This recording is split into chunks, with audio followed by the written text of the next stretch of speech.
yan kasi matataas mga grade. Yung ano? Yung grade ko, di ba halata? So, kanina ko ito, di ako... Anong pinakamataas mong grade? 32. Hanggang Over 40. over 40, may mali kang 8. O, 31 saka 32.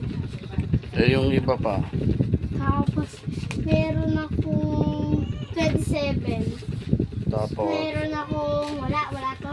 Meron akong 30, tapos meron akong 28, tapos meron ako dito 26 kasi ito.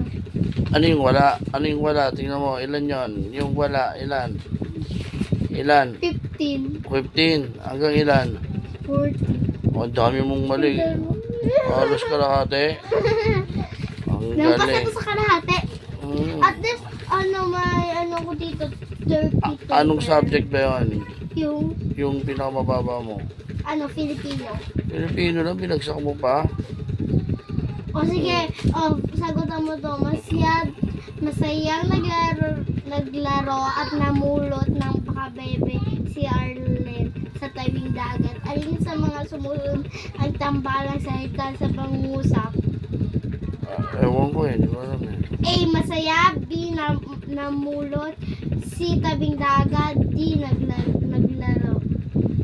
Tabi, tsaka dagat. Tabing dagat. O sige, eto. Ang ibig sabihin ng butot balat ay Ah, A.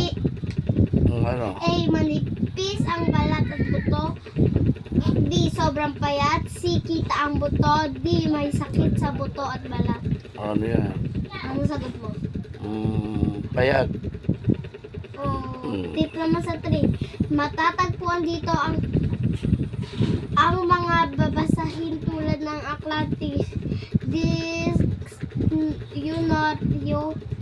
Dictionaryo o magazine. Nakikita rin ang mga batang nagbabasa at nagsaliksik patungkol sa kanilang adalhin. Anong tambalang salitang ito? A. Silid tulugan. B. Silid aralan. C. Silid kainan. D. Silid aklatan. Ikaw, ano sa tingin mo? Ikaw muna. Silid aralan. Ha? Akin silid aklatan. Oh, tama, galing ah. Sabi mo aralin. Inuhuli lang kita eh, siyempre.